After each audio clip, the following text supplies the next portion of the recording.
बिस्मिल्लाहिर्रहमानिर्रहीम। नाज़रीन, इस्लामाबाद में एक और बड़ा प्रोजेक्ट शुरू करने का फैसला किया गया। तो 9th एवेन्यू के ऊपर एक बड़ा फ्लाईओवर जो है F8 का जो मुकाम है यहाँ पे PTCL वाले चौक में बनाने का फैसला किया गया।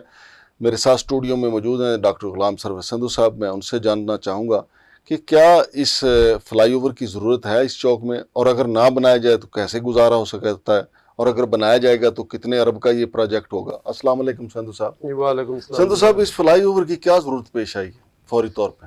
मैंने भी आपकी तरह इसको खबरों में देखा है जी। लेकिन मैं चूंकि एक प्रोफेशनल टाउन प्लानर हूँ और मेरी दानिश में पहले तो एक स्टडी होती है कि जी जहाँ पे ट्रैफिक काउंट्स होते हैं कम से कम एक हफ्ते की एक्सरसाइज होती है जिसमें ये चीज़ें डिटरमिन होती हैं कि नंबर ऑफ कार्स कितनी आ रही हैं, व्हीकल्स कितने आ रहे हैं, कैटेगरीज कौन सी हैं, और अगर ट्रैफिक चौक हो रही है या जैम हो रही है तो कितने अरसे के लिए हो रही है।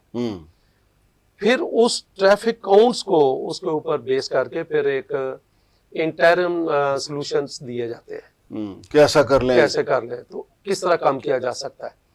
ये जो इस तरह के हैवी प्रोजेक्ट्स बनाने ना, ये बहुत लास्ट स्टेज होती है ये। सही।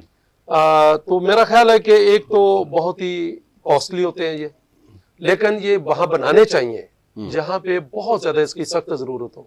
अब हम आ जाए पर्टिकुलरली इस जो जिस पर्टिकुलर चौक की आपने बात की है 9th एवेन्यू के आवर 9th एवेन्यू और बिलू एरिया, इनका ये जंक्शन बनता है। हाँ जी। 9th एवेन्यू जहाँ पे ये प्रपोजल है। हाँ जी। मेरे भाई, पहली बात तो ये है कि जहां आगे शहर आपका खात्मे की तरफ चला जाता है, यानी एंड होने की तरफ, मतलब आगे दो सेक्टर हैं सिर्फ, F10 और F11 जी, ठीक है, जो इस रोड पे पड़ते हैं। हाँ जी। तो पहले नंबर ऑफ व्हीकल्स इतना ज्यादा नहीं होता इधर। सही। अच्छा, इधर नंबर ऑफ व्हीकल्स हमें देखते हैं तो सिर्फ पीक आवर्स में जब स्कूल टाइमिंग होती है, हाँ जी, उस वक्त घंटा डेढ़ घंटा सुबह के टाइम पे, घंटा डेढ़ घंटा दोपहर के टाइम पे। हाँ जी। तो मेरे भाई, एक तो उसको देखें कि अगर वो थोड़े टाइम के लिए है तो उसका भी इंटरम सोल्यूशन ढूंढा जा सकता है। इंटरम सोल्यूशन ये है कि जैसे मैंने बताया कि एक तो पहले भी हमने एक प्रोग्राम में बात की थी कि यार बात देखें, सबसे बड़ी बात ये है कि जो ड्यूरेशन ट्रैफिक जैम की वो बहुत कम है। नंबर 2, आगे 3 लेन्स हैं, 6 लाइंस बन जाती हैं। तो जब एक दूसरे के साथ आगे मुंह आगे को करके बैक पीछे को करके फंसाते हैं तो वो ट्रैफिक चौक हो जाती है। जो नंबर ऑफ व्हीकल्स है जो 10 मिनट में गुजर सकता है उसको आधा घंटा लगता है, लेकिन वहां ट्रैफिक पुलिस वाले 6 खड़े होते हैं। दूसरी बात ये होती है कि मैंने ऑब्जर्व किया है कि जो लेफ्ट लेन्स है ना, लेफ्ट टर्निंग, हमने फिल्टर लेन तो बनाई हुई है लेकिन उसका फासला बड़ा कम है। तो जो सीधे जाने वाले हैं वो आगे लेफ्ट लेन में भी रुक जाते हैं, फिर लेफ्ट लेन भी रुक जाती है, फिर उसमें लाइनें बन जाती हैं। हाँ जी। तो मेरे भाई, सबसे पहले जो आपकी लेन मैनेजमेंट है इसको इफेक्टिव बनाया जाए। कि मैंने अर्ज की थी, टेम्परेरी कोन्स आती हैं आपके रबर की, आप उनको कम से 200-300 फुट से लगाएं ताकि आने वाला हर कोई अपनी लेन में आए और आगे आके 6 लाइनें ना बने, 3 की 3 ही आए। लेकिन संधू साहब, जहाँ पे ये बनने जा रहा है, यहाँ 2 इशारे इकट्ठे हैं ना। एक तो जो आगे जो इशारा F8 की तरफ चला जाता है, एक दूसरा F10 की तरफ एग्जिट भी मिलता है, लेकिन जो G9 की तरफ जाता है, यानी दोनों इशारे, उसके दरमियान में फासला कम है जिसकी वजह से ट्रैफिक जो है चौक हो जाती है। जी, उसके लिए इसको सिंक्रोनाइज करना कहते हैं। 2 सिग्नल्स को सिंक्रोनाइज किया जाए कि इससे जहां से जिस ट्रैफिक ने उस इशारे की तरफ जाना है ना, उसका टाइमिंग आपस में मलाई जाती है कि इधर से ट्रैफिक जाती है उधर से निकलती जाए, तो वो फिर ट्रैफिक इस इशारे पे खड़ी नहीं होती। जी सही। इसको कहते हैं सिंक्रोनाइज करना। किसी स्टेज पे जो इस्लामाबाद में होता था, सही, ठीक है जी। लेकिन मेरे भाई, इसके लिए ट्रैफिक इंजीनियरिंग का आपका जो महकमा है ट्रैफिक प्लानिंग का, उसकी एफिशिएंसी जरूरी है। बहरहाल इसका सर जी, लेफ्ट लेन जो है इसको आप सेग्रीगेट कर दें, लेन मार्किंग करें, लेन मैनेजमेंट जो है इसको इफेक्टिव बनाएं, तो आपका ये जो ट्रैफिक जैम का इशू है ड्यूरेशन जी कम हो जाएगा। सही।